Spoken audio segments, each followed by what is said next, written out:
இந்த காணொளியில் நாம் தியானிக்கக்கூடிய கருப்பொருள் the work and ministry of angels, தூதர்களின் கடமையும் அவர்களின் ஊழியமும்.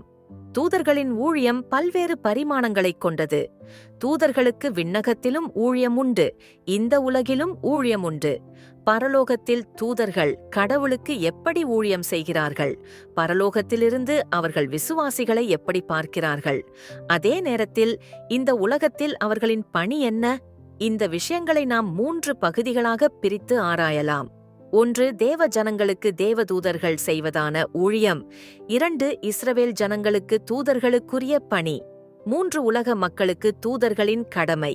இத்தகைய பல கேள்விகளுக்கான விரிவான விளக்கத்தை இந்த காணொளியில் நாம் கேட்டு அறியலாம். இதன் மூலம் தூதர்களுடைய முக்கியத்துவத்தை நாம் அறிந்து கொள்ளலாம். தூதர்களை கடவுள் எல்லா நிலைகளிலும் பயன்படுத்துகிறார் என்பதை இதன் மூலம் நாம் உணர்ந்து கொள்ளலாம்.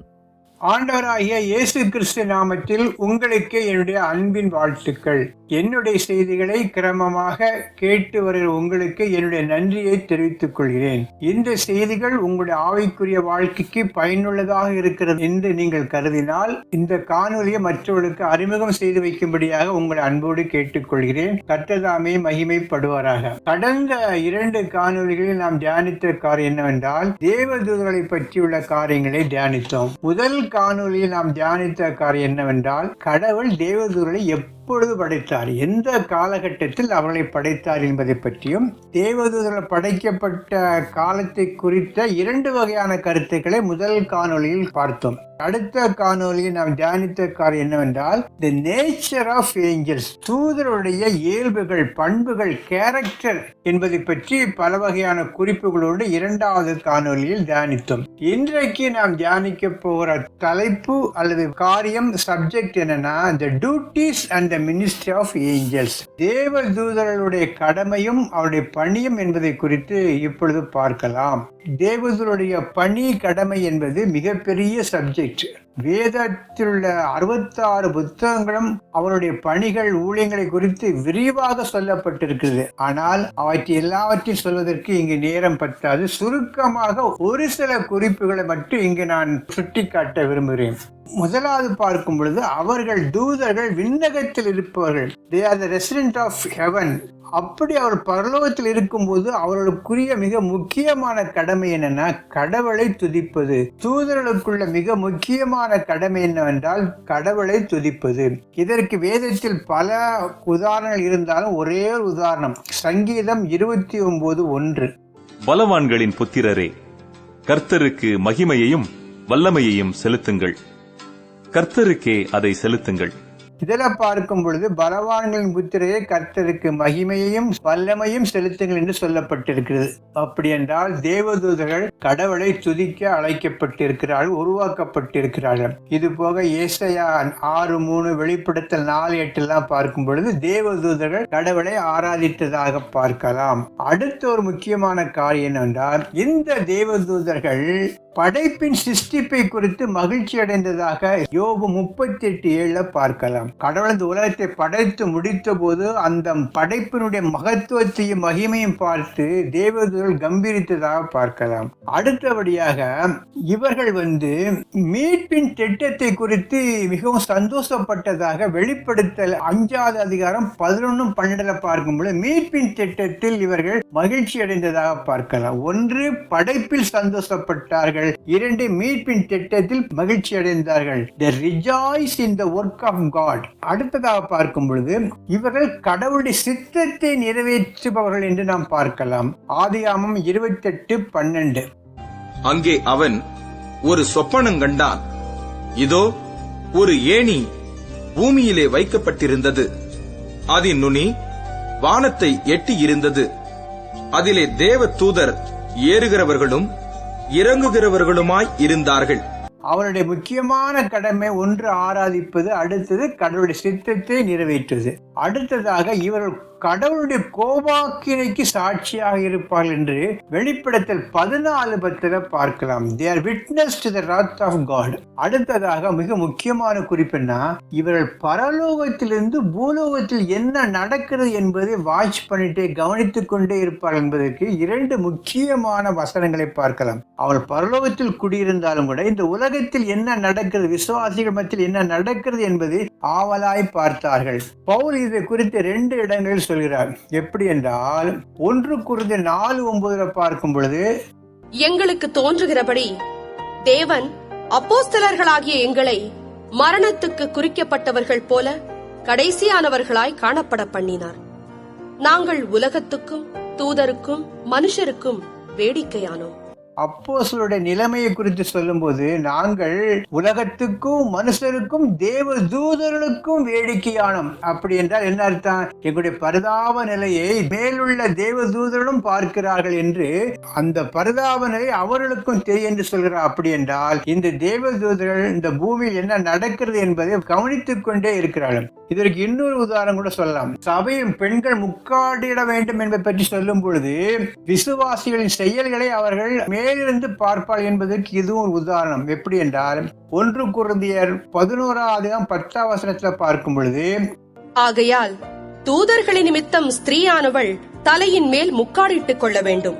பெண்கள் தூதர்கள் நிமித்தமும் தலையில் முக்காடிட்டுக் கொள்ள வேண்டும். அப்படி என்றால் முக்காடிட்டுக் கொள்வதை பரலோகத்திலிருந்து தேவ தூதர்களும் பார்க்கிறார்கள் என்கிற காரியத்தை நாம் அறிந்து கொள்ளலாம். அதாவது கடவுளை ஆராதிப்பார்கள், கடவுளுடைய சிருஷ்டிப்பில் மகிழ்வார்கள், கடவுளுடைய மீட்பின் திட்டத்தில் அவர்கள் மகிழ்வார்கள். பூமியில் விசுவாசிகளுக்கு மத்தியில் என்ன நடக்கிறது என்பதை அங்கிருந்து கவனித்துக் கொண்டே இருப்பார்கள். கடவுளுடைய சித்தத்தை நிறைவேற்றுவார்கள், கடவுளுடைய கோபாக்கினைக்கு சாட்சியாக இருப்பார்கள். இவையெல்லாம் பரலோகத்திலிருந்து தேவதூதர்கள் செய்கின்ற காரியம். அடுத்தபடியாக இப்பொழுது நாம் பார்க்கக்கூடிய காரியம் என்னன்னா, தூதர்களை பொறுத்தளவில் இந்த உலகத்தில் அவர்களுக்கு மிகப்பெரிய ஊழியங்கள், பொறுப்புகள், கடமைகளை தேவன் முன்குறித்து வைத்திருக்கிறார். இதை 3 வகையா பிரிக்கலாம். 1, ஆண்டவரை அறிந்த ஜனங்களுக்கு தூதருடைய பொறுப்புகள், ஊழியம் என்பது வேறு. ரட்சிக்கப்படாத மக்களுக்கு அவருடைய பொறுப்பு, கடமை என்பது வேறு. யூதர்களை பொறுத்தளவில் அவர்களுக்கு கடந்த நாட்களில் எப்படி உதவி செய்தார், இனி வரப்போகிற நாட்களில் தூதர்கள் யூதர்களுக்கு எப்படி உதவி செய்வார் என்கிற காரியம் என்பது வேறு. இந்த 3ம் டிஃபரண்ட் லெவல்ல நாம் பார்க்கலாம். முதலாவது நாம் பார்க்கக்கூடிய காரியம் என்ன, ஆண்டவரை அறிந்தவர்களுக்கு, தேவனுடைய பிள்ளைகளுக்கு, அது புதிய ஏற்பாடாக இருந்தாலும் பழைய ஏற்பாடாக இருந்தாலும் ஆண்டவரை அறிந்தவர்களுக்கு தூதருடைய கடமைகள் என்ன என்பது இப்பொழுது பார்க்கலாம். பொதுவாக பார்க்கும் பொழுது, the angels will inform, instruct and interpret concerning both the will and the word of God. தேவனுடைய வார்த்தையை குறித்தும் அவருடைய சித்தத்தை குறித்தும் தேவனை அறிந்தவர்களுக்கு அறிவிப்பார்கள், வழிநடத்துவார்கள், விளக்குவார்கள் என்று பல்வேறு கோணங்களில் இதை நாம் பார்க்கலாம். குறிப்பாக தானியேலை பொறுத்தளவில் அவன் ஒரு தரிசனத்தை கண்டான், ஆனால் அதனுடைய அர்த்தம் தெரியவில்லை. அதை விளக்குவதற்காக தேவதூதன் அனுப்பப்பட்டு தேவதூதன் அந்த இறுதி காலத்தில் நடக்கக்கூடிய சம்பவங்களை குறித்து விளக்கியதாக தானியேல் 10:14 பார்க்கலாம். இப்போதும் கடைசி நாட்களில் உன் ஜனங்களுக்கு சம்பவிப்பதை உனக்கு தெரிய பண்ணும்படிக்கு வந்தேன். இந்த தரிசனம் நிறைவேற இன்னும் நாள் செல்லும் என்றான். இது தெளிவாக சொல்லப்பட்டிருக்கிறது. தூதன் தானியேலுக்கு காரியத்தை விளக்கினான் என்று அறிந்து கொள்ளலாம். அடுத்ததாக பார்க்கும் பொழுது, ஆண்டவராய் இயேசு கிறிஸ்துவினுடைய பிறப்பை குறித்து கபிரியேல் தூதன் மேரிக்கு, மரியாளுக்கு அதை அறிவிக்கிறார். இனி கன்னியாக இருக்கும்போது உன்னுடைய வயிற்றில் உலகத்தின் ரட்சகர் பிறப்பார் என்கிற காரியத்தை கேப்ரியேல் தூதனே மரியாளுக்கு அறிவித்ததாக பார்க்கலாம். லூக்கா 1:26 முதல் 31 வரை உள்ள பகுதிகள். இதில் பார்த்தனா கர்த்தருடைய அந்த செய்தியை அறிவிக்கிற ஒரு காரியத்தை இங்கு பார்க்கலாம். அப்போஸ்தலர் நடவடிக்கைகள் 10 3 முதல் 6 வரை உள்ள வசனங்களை பார்க்கும்போது, கொர்நேலியுக்கு தேவதூதன் தரிசனமாகி அவன் செய்ய வேண்டிய காரியத்தை அறிவிப்பதாக பார்க்கலாம். பகலில் ஏறக்குறைய 9ஆம் மணி நேரத்திலே தேவனுடைய தூதன் தன்னிடத்தில் வரவும், கொர்நேலியுவே என்று அழைக்கவும், பிரத்யட்சமாய் தரிசனங்கண்டு அவனை உற்று பார்த்து பயந்து, ஆண்டவரே என்ன என்றான். அப்பொழுது அவன், உன் ஜெபங்களும் உன் தருமங்களும் தேவனுக்கு நினைப்பூட்டுதலாக அவர் சந்நிதியில் வந்தெட்டி இருக்கிறது. இப்பொழுது நீ யோப்பா பட்டணத்துக்கு மனுஷரை அனுப்பி பேதுரு என்று மறுபெயர் கொண்ட சீமோனை அழைப்பி. அவன் தோல் பதனிடுகிறவனாகிய சீமோன் என்னும் ஒருவனிடத்திலே தங்கியிருக்கிறான். அவனுடைய வீடு கடலோரத்தில் இருக்கிறது. நீ செய்ய வேண்டியதை அவன் உனக்கு சொல்லுவான் என்றான். அடுத்தபடியா பார்க்கும் பொழுது பிலிப்புக்கு தரிசனத்தை கொடுத்து அவன் போக வேண்டிய வழியை இன்ஸ்ட்ரக்ட் பண்ணி இந்த வழியா போக என்று சொல்லக்கூடிய காரியத்தை பார்க்கலாம். அப்போஸ்தலர் நடவடிக்கைகள் 8வது அதிகாரம் 26ஆம் வசனத்தை. பின்பு கர்த்தருடைய தூதன் பிலிப்பை நோக்கி, நீ எழுந்து தெற்கு முகமாய் எருசலேமிலிருந்து காசா பட்டணத்துக்கு போகிற வனாந்தர மார்க்கமாய் போ என்றான். நீ எழுந்து எருசலேமிலிருந்து காசாவுக்கு செல்லும் வழியாக தெற்கு நோக்கி போ என்று வழி நடத்துகிற லீட் பண்ற ஒரு காரியத்தையும் பார்க்கலாம். இப்படி தூதருடைய பணியை பொறுத்தளவில் மனுக்குலத்திற்கு கர்த்தருடைய சித்தத்தை அறிவிப்பதாக இருந்தாலும் சரி, கர்த்தருடைய செய்தியை அறிவிப்பதாக இருந்தாலும் சரி, கர்த்தருடைய தரிசனங்களை விளக்குவதாக இருந்தாலும் சரி, மிகப்பெரிய பொறுப்பு தூதர்களுக்கு கடல் கொடுத்திருக்கிறார். அடுத்தபடியாக நான் பார்க்கக்கூடிய காரியம் என்ன, இந்த தூதர்கள் தேவனுடைய ஜனங்களை ப்ரொடெக்ட் பண்ணுவார், பாதுகாப்பார்கள். எப்படி என்றால் சங்கீதம் 91:11 இதுல பார்க்கும்போது தேவர்கள் தேவனுடைய பிள்ளைகளை பாதுகாப்பதாக அறிந்து கொள்ளலாம். அடுத்ததாக இன்னொரு வசனத்தை கூட எடுத்துக்கொள்ளலாம்.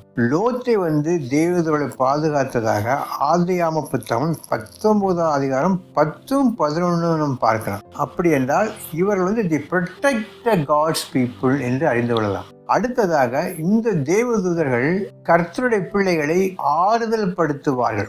எலியா ரொம்ப சோர்ந்து போயிருந்த போது அவனை தட்டி எழுப்பி அவனை ஆறுதல் படுத்தியதாக 1 ராஜாக்களுடைய புத்தகம் 19வது அதிகாரம் 5ஆம் வசனத்துல பார்க்கலாம். They will comfort the God's people. அடுத்ததாக இன்னொரு குறிப்பு என்ன, ஒரு தேவனுடைய பிள்ளை இறக்கும் போது இறக்கிற மனிதனுக்கும் தேவதூதர்கள் பணிவிடை செய்ததாக ஒரு நிகழ்ச்சி வேதத்தில் காணப்படுகிறது. எப்படி என்றால் அந்த லாசரு பணக்காரன் ஓமையில அந்த தரித்திரன் இறந்த பிறகு தேவதூதர்கள் ஆபிரகாமின் மடியில் வைத்ததாக நாம் பார்க்கலாம். லூக்கா 16:22. பின்பு அந்த தரித்திரன் மரித்து தேவதூதரால் ஆபிரகாமுடைய மடியிலே கொண்டு போய் விடப்பட்டான். ஐசுவரியவானும் மரித்து அடக்கம் பண்ணப்பட்டான்.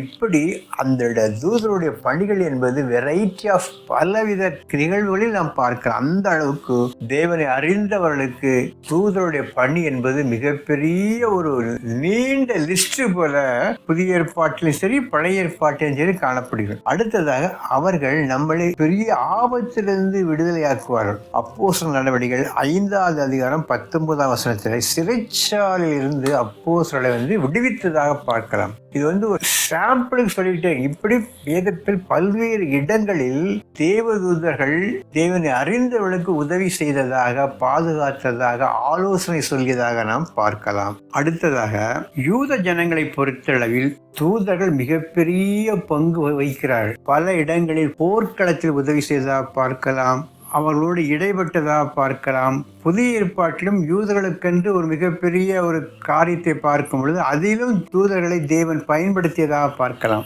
ஒரு சில காரியங்களை இப்போது நாம் பார்க்கலாம். பொதுவாக யுத்தத்தில் தேவதூதர்கள் இஸ்ரவேல் ஜனங்களுக்கு உதவி செய்ததாக பல இடங்களில் பார்க்கலாம். குறிப்பாக நியாயாதிபதிகள் 5:20 இதுல தெளிவாக அந்த போராட்டத்தில் இஸ்ரவேல் ஜனங்களுக்கு தூதர்கள் உதவி செய்ததாக நாம் பார்க்கலாம். அடுத்ததாக மிக முக்கியமான குறிப்பு என்ன, நியாயப்பிரமாணத்தையே கடவுள் தூதர்கள் மூலமாகத்தான் கொடுத்ததாக கலாத்தியர் 3:19 நாம் பார்க்கலாம். அந்த அளவுக்கு தூதர்களை கர்த்தர் கனம் பண்ணி யூதர்கள் மத்தியில் வைத்திருந்தார் என்று அறிந்து கொள்ளலாம். அடுத்தபடியாக பார்க்கும் பொழுது வெளிப்படுத்தின விசேஷம் 7வது அதிகாரம் 1 முதல் 3 வரை உள்ள வசனங்களில் 1,44,000 இஸ்ரவேல் ஜனங்களை தேவதூதர்கள் முத்திரையிட்டதாக ஒரு குறிப்பு காணப்படுகின்றது. அப்படி என்றால் அவர்களை பாதுகாக்கும்படியான முத்திரையிடக்கூடிய ஒரு மிகப்பெரிய பொறுப்பு தூதர்களுக்கு தேவன் கொடுத்ததாக இந்த இடத்தில் நாம் அறிந்து கொள்ளலாம். அடுத்தபடியா ஆண்டவராய் இயேசு கிறிஸ்து வரும் பொழுது மகா உபத்திரத்திலிருந்து கஷ்டப்படுகின்ற அந்த யூத ஜனங்களை ஒரு முனையிலிருந்து மறுமுனை வரைக்கும் அவர்களை சேர்த்துக் கொள்கிற ஒரு காரியத்தையும் தேவதூதர்களுக்கு கொடுக்கப்பட்டதாக மத்தேயு 24வது அதிகாரம் 31ஆம் வசனத்துல நாம் பார்க்கலாம். இப்படி பல்வேறு காரியங்கள், இதெல்லாம் ஒரு சாம்பிள். இப்படி யூதர்களுடைய வாழ்க்கையில் தூதர்கள் மிகப்பெரிய பொறுப்பை வகித்தார்கள் என்றால் அதில் எந்த சந்தேகமும் கிடையாது. உலக மக்களை நியாயந்தீர்ப்பதற்கு கர்த்தர் பயன்படுத்திய ஒரு மிகப்பெரிய கருவி எது என்றால் தூதர்கள் தான். தூதர்களை கொண்டு ஆண்டவர் இந்த உலகத்தை பல நேரங்களில் நியாயந்தீர்த்ததாக பார்க்கலாம். சோதோம் என்கிற பட்டணத்தில் மிகப்பெரிய பாவம் சூழ்ந்திருந்த போது அந்த பாவத்தினால் அந்த நகரம் கெட்டு போனதை அறிந்த தேவன் அந்த நகரத்தை அழிப்பதற்காக தேவ தூதர்களை அனுப்பியதாக ஆதியாகம புத்தகம் 19வது அதிகாரம் 13வது வசனத்தில் நாம் பார்க்கலாம். அந்த நகரம் முழுவதும் ஒரு மிகப்பெரிய இயற்கைக்கு அப்பாற்பட்ட ஒரு பாவத்தினால் ஆட்கொண்ட போது அந்த நகரத்தை அழிப்பதற்காக தேவ தூதர்களை அனுப்பியதாக பார்க்கலாம். அது மாத்திரமல்ல, எகிப்தை நியாயந்தீர்ப்பதற்கும் கடவுள் யாரை பயன்படுத்தினார் என்றால் தேவ தூதர்களைத்தான். 400 ஆண்டுகளுக்கு மேலாக இஸ்ரேல் ஜனங்களை அடிமைப்படுத்தி சித்திரவதை செய்த பார்வோனையும் அவனுடைய ராஜ்யத்தை அழிப்பதற்காக கடவுள் தூதர்களைத்தான் பயன்படுத்தியதாக யாத்ராகம புத்தகம் 12வது அதிகாரம் 23வது வசனத்தை படித்து பார்த்தால் தெரியும். அடுத்ததாக அசிரியர்களை நியாயந்தீர்ப்பதற்காக அவளை அழிப்பதற்காக கடவுள் ஒரு தூதனை அனுப்பியதாக 2 ராஜாக்கள் புத்தகம் 19வது அதிகாரம் 35வது வசனத்தை படித்து பார்த்தால் தெரியும். அன்று ராத்திரியில் சம்பவித்தது என்னவென்றால், கர்த்தருடைய தூதன் புறப்பட்டு அசீரியரின் பாளையத்தில் 185,000 பேரை சங்கரித்தான். அதிகாலமே எழுந்திருக்கும் போது இதோ அவர்கள் எல்லாரும் செத்த பிரேதங்களாய் கிடந்தார்கள். ஒரே ஒரு தூதன் அசீரியர்களை அழித்ததாக, அவளை நியாயந்தீர்த்ததாக, தண்டனை கொடுத்ததாக இங்கே நாம் பார்க்கலாம். அடுத்தபடியாக வெளிப்படுத்தின விசேஷத்தில் பல நிகழ்வுகளை நாம் பார்க்கும் பொழுது கடவுள் இந்த உலகத்தை நியாயந்தீர்ப்பதற்காக கடவுள் தேவ தூதர்களை பயன்படுத்தியதாக வெளிப்படுத்தல் 7:1, 8:2, 12:7, 14:10 போன்ற இடங்களில் இந்த காரியத்தை குறித்து அறிந்து கொள்ளலாம். உலகத்தை நியாயந்தீர்ப்பதற்காக கடவுள் தேவ தூதர்களை பயன்படுத்தினார். அது மாத்திரமல்ல, மகா பாபிலோனுக்கு வரக்கூடிய அழிவை முன் அறிவித்தது யார் என்றால் தேவதூதர்கள் தான். வெளிப்படுத்தல் 18வது அதிகாரம் 1-2 இது மாதிரி பல நிகழ்வுகளை நாம் பார்க்கும் பொழுது கடவுள் இந்த உலகத்தை நியாயந்தீர்ப்பதற்காக பயன்படுத்தியவர்கள் யார் என்றால் தேவதூதர்கள் தான். இறுதியாக ஒரு சில குறிப்புகள். இதெல்லாம் உலகத்திற்காகவும் இஸ்ரேல் ஜனங்களுக்காகவும் தேவனுடைய பிள்ளைகளுக்காகவும் தேவதூதருடைய பணிகளை குறித்து பார்த்தோம். இறுதியாக ஆண்டவராய் இயேசு கிறிஸ்து இந்த உலகத்தில் மனிதனாக இயேசு கிறிஸ்து என்கிற பெயர் வந்தபோது அவருக்கும் இந்த தேவதூதர்கள் பணி செய்ததாக பார்க்கலாம். எபிரேயர் 1:6 பார்க்கும் பொழுது இயேசு கிறிஸ்துவை தேவதூதர்கள் ஆராதித்ததாக பார்க்கலாம். மேலும் தமது முதற் பெயரானவரை உலகத்தில் பிரவேசிக்க செய்த போது தேவ தூதர் யாவரும் அவரை தொழுது கொள்ள கடவர்கள் என்றார். அடுத்தது இயேசு கிறிஸ்துவின் பிறப்பை தேவதூதர்கள் முன் அறிவித்ததாக லூக்கா 2வது அதிகாரம் 19 முதல் 23 வரை வசனங்களை படித்து பார்த்தால் தெரியும். பிள்ளைக்கு விருத்த சேதனம் பண்ண வேண்டிய 8ஆம் நாளிலே, அது கர்ப்பத்திலே உற்பவிக்கிறதற்கு முன்னே தேவதூதனால் சொல்லப்பட்டபடியே அதற்கு இயேசு என்று பெயரிட்டார்கள். அடுத்ததாக கெத்செமனே தோட்டத்தில் இயேசு கிறிஸ்துவை பலப்படுத்தியதாக அவர் கெத்செமனே கல்வாரி செல்வதற்கு முன்பாக மிகப்பெரிய வியாகுலத்தினால் பாதிக்கப்பட்ட போது அந்த கஷ்டத்தை எண்ணி அவர் மிக கலங்கிய நேரத்தில் அவரை தேற்றியதாக இந்த இடத்தில் நாம் பார்க்கலாம். லூக்கா 22:43. அப்பொழுது வானத்திலிருந்து ஒரு தூதன் தோன்றி அவரை பலப்படுத்தினான். அதற்கு பிறகு இயேசு கிறிஸ்துவின் உயிர்த்தெழுதலை முதல் அறிவித்தவர்கள் யார் என்றால் தேவதூதர்கள் தான். 28:6 ஆண்டவராய் இயேசு கிறிஸ்துவின் 2வது வருகை அறிவித்தவர்கள் யார் என்றால் தேவதூதர்கள் தான். அப்போஸ்தலர் நடவடிக்கைகள் 10வது அதிகாரம் 11வது வசனம். அடுத்ததாக இயேசு கிறிஸ்து திரும்ப வரும் பொழுது அவரோடு கூட ஆயிரக்கணக்கான தேவதூதரோடு வருவார் என்று 2 தெசலோனிக்கர் 1வது அதிகாரம் 7-8 படித்து பார்த்தால் தெரியும். இப்படி இயேசு கிறிஸ்துவுக்கும் தேவதூதர்கள் ஆராதனை செய்தார்கள், பணிவிடை செய்தார்கள், தேற்றினார்கள், அவரை பாதுகாத்தார்கள் என்று பலவிதமான நடவடிக்கைகள் மூலமாக தேவதூதருடைய பணியை அறிந்து கொள்ளலாம். இப்படி தேவதூதருடைய பணி என்பது வெரைட்டி ஆஃப் ஃபீல்ட்ல இருக்கும். யூதர்களுக்கு பணிவிடை செய்தார்கள், ரட்சிக்கப்பட்ட மக்களுக்கு பணிவிடை செய்தார்கள். நியாயந்திருக்கக்கூடிய காரியத்தில் கர்த்தர் தேவதூதர்களை பயன்படுத்தியதாக பார்க்கலாம். எல்லாற்றுக்கும் மேல ஆண்டவராய் இயேசு கிறிஸ்து உலகத்திற்கு வந்தபோது அவருக்கும் இந்த தேவதூதர்கள் பணி செய்ததாக பார்க்கலாம். இப்படி தூதருடைய பணி என்பது எங்கும் வியாபித்து வேதத்தில் காணப்படுகின்றது. நான் சொல்லக்கூடிய வசனங்கள்லாம் ஒரு சிறு குறிப்புகள் தான். இதை வைத்துக்கொண்டு பல காரியங்களை நீங்கள் அறிந்து கொள்ளலாம். எனவே நமக்கும் ஒரு தேவதூதருடைய பாதுகாப்பு இருக்கிறது, அவர்கள் நமக்கு மிகப்பெரிய பாதுகாப்பா இருக்கிறார்கள் என்கிற உணர்வோடு கூட இந்த தலைப்பில் உள்ள காரியங்களை நீங்கள் புரிந்து கொள்ள வேண்டும். அப்படி நீங்கள் புரிந்து கொள்ளும் போது நம்மை அறியாமலே ஒரு மிகப்பெரிய சந்தோஷம், மகிழ்ச்சி நமக்கு உண்டாகும். நமக்கும் தேவதூதருடைய பாதுகாப்பு இருக்கிறது. ஒய் செக்யூரிட்டியோட இன்னைக்கு அரசியல்வாதிகளுக்கு கிடைக்கின்ற அந்த பாதுகாப்பை விட பல மடங்கு அதிகமான ஒரு பாதுகாப்பை பெற்ற ஒரு விசுவாசியாக நாம் காணப்படுகிறோம் என்று எண்ணிக்கொண்டால் அதைவிட ஒரு மகிழ்ச்சியான காரியம் ஒன்றுமில்லை. இந்த செய்திகள் உங்களுக்கு பிடித்திருந்தால் லைக் கொடுங்க, உங்களுடைய கமெண்ட்ஸை யூடியூபில் பதிவிட்டால் நலமா இருக்கும். இந்த செய்திகள் உங்களுக்கு பிரயோஜனமா இருந்தால் இந்த ஊழியத்தை ஆதரித்து தாங்கும்படியாக உங்கள் அன்போடு கேட்டுக்கொள்கிறேன். கர்த்தர் மகிமைப்படுவாராக. ஆமென்.